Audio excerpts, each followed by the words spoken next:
भगवान श्री जगन्नाथ और भक्त परमेष्टि की कथा।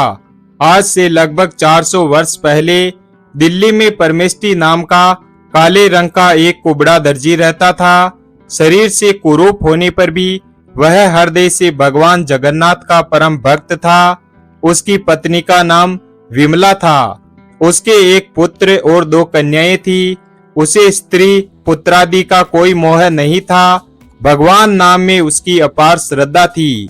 कपड़े सीते सीते वह भगवान जगन्नाथ का नाम जप किया करता था। भक्त होने के साथ परमेष्टि अपने काम में पूरा निपुण था। सिलाई के बारीक काम के लिए आसपास में उसकी ख्याति थी। बड़े बड़े अमीर नवाब उसी से अपने वस्त्र सिलवाते थे। यहाँ तक कि बादशाह को भी उसी के सिले हुए वस्त्र पसंद आते थे।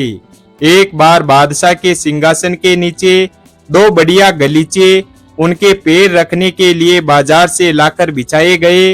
बादशाह को वे गलीचे पसंद नहीं आए। उन्होंने 2 तकिए बनवाने का विचार किया। बहुमूल्य मखमल मंगवाकर उस पर सोने के तारों के सहारे हीरे माणिक मोती जड़वाए गए। जड़ाऊ काम बादशाह को पसंद आया। परमेष्टि को बुलवाकर बादशाह ने वह कपड़ा उसे दे दिया और उसके 2 तकिए बनाने का आदेश दिया। परमेष्टि वह रतन जड़ित वस्त्र लेकर अपने घर आ गया। घर आकर परमेष्टि ने उस वस्त्र के 2 खोल बनाए। दोनों में इत्र से सुगंधित रुई भरी। तकियों के ऊपर रत्नों के बने फूल पत्ते जगमग करने लगे। इत्र की सुगंध से परमेष्टि का घर भर गया। ऐसे तकिए भला दर्जी अपने घर में कैसे रखे। वह उन दोनों तकियों को बादशाह के यहाँ ले जाने को उठ खड़ा हुआ। तकियों को उठाकर हाथ में लेते ही परमेष्टि ने ध्यान से रत्नों की छटा देखी। उसने अपने मन ही मन कहा, कितने सुंदर है ये तकिए। ये क्या एक सामान्य मनुष्य के योग्य हैं? इनके असली अधिकारी तो भगवान जगन्नाथ ही है। जैसे जैसे इत्र की सुगंध नाक में पहुंचने लगी वैसे वैसे यह विचार और दृढ़ होने लगा। मन में द्वंद चलने लगा, वह कारीगरी किस काम की जो भगवान की सेवा में न लगे। परंतु मैं क्या करूं? तकिए तो बादशाह के हैं। मन के असमंजस ने ऐसा रोप लिया कि परमेष्टि को पता ही नहीं चला कि वह कहाँ है, क्या कर रहा है। उस दिन जगन्नाथपुरी में रथ यात्रा का महोत्सव था। परमेष्टि एक बार जाकर रथ यात्रा का महोत्सव देख आया था। आज भावावेश में जैसे रथ यात्रा का वह प्रत्यक्ष दर्शन करने लगा।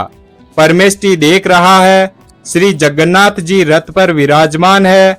सहस्त्रों नर नारी रस्सी पकड़कर रथ को खींच रहे हैं। कई पीछे से ठेल रहे हैं। कीर्तन हो रहा है। जय जयकार गूंज रही है। सेवक गण एक के बाद एक वस्त्र बिछाते जा रहे हैं।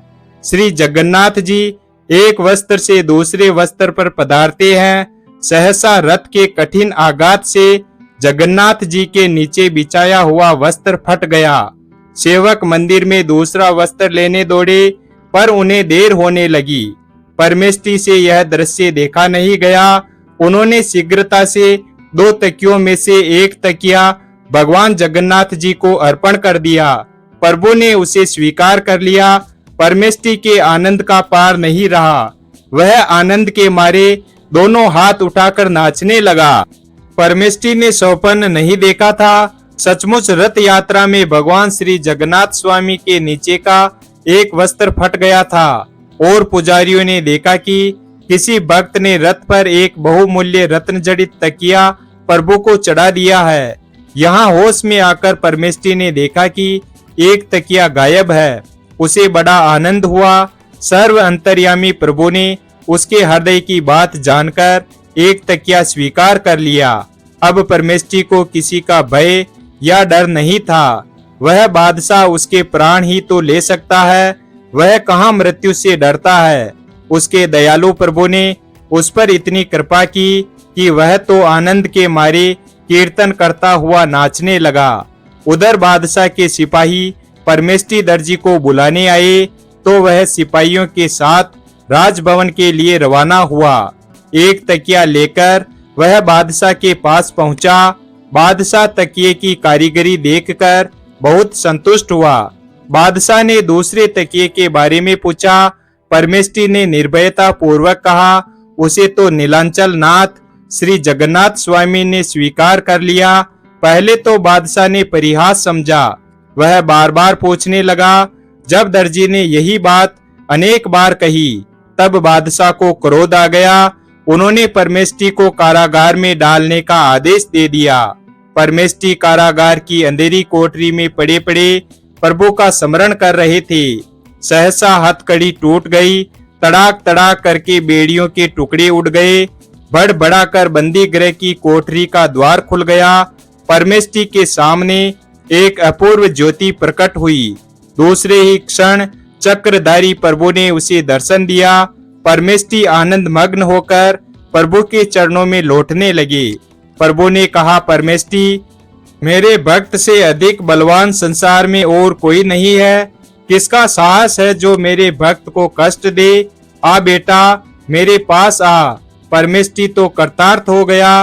प्रभु ने अपने चरणों में गिरते हुए परमेष्ठी को उठाया, उनके मस्तक पर अपना अभय कर रखा। उन्हें मुक्त करके वे अंतर ध्यान हो गए। उधर बादशाह ने सौपन में एक बड़ा भयंकर पुरुष देखा, जैसे साक्षात महाकाल अपना कठोर यमदंड उठाकर उसे पीट रहे हो, और गर्जना करके कहा, तू परमेष्ठी को कैद करेगा तू? इतने में बादशाह डर के मारे चीख कर जग गया। वह थर थर कांप रहा था। उसका अंग अंग दर्द कर रहा था। शरीर पर प्रहार के स्पष्ट चिन्ह थे। सवेरा होते ही उसने मंत्रियों से सौपन की बात कही। सबको लेकर वह कैद खाने गया। वहां पर सारे पहरेदार सोए पड़े थे। परमेष्ठी की हथकड़ी और बेड़ियां टूटी हुई थी। उनके शरीर से दिव्य तेज निकल रहा था। वे ध्यान में मग्न थे। ध्यान टूटने पर वे व्याकुल से होकर रोने लगे। बादशाह को बड़ा ही आश्चर्य हुआ। बादशाह ने परमेष्ठी से हाथ जोड़कर क्षमा मांगी। नाना प्रकार के वस्त्राभरणों से सुसज्जित करके हाथी पर बैठाकर गाजे बाजे के साथ उन्हें शहर लाया गया। बादशाह ने परमेष्ठी को बहुत सारा धन देकर विदा किया। चारों ओर भक्त परमेष्ठी की जय जयकार होने लगी। परमेष्ठी को यह मान प्रतिष्ठा बिल्कुल अच्छी नहीं लगी। प्रतिष्ठा से बचने के लिए दिल्ली छोड़कर वे दूसरी जगह चले गए और वहीं पर रहकर पूरा जीवन उन्होंने भगवान श्री जगन्नाथ के भजन भाव में व्यतीत किया। वीडियो अगर पसंद आया हो तो वीडियो को लाइक और हमारे चैनल शिव भक्त को सब्सक्राइब करें और अपने दोस्तों के साथ शेयर करें। धन्यवाद। और कमेंट बॉक्स में जय जगन्नाथ अवश्य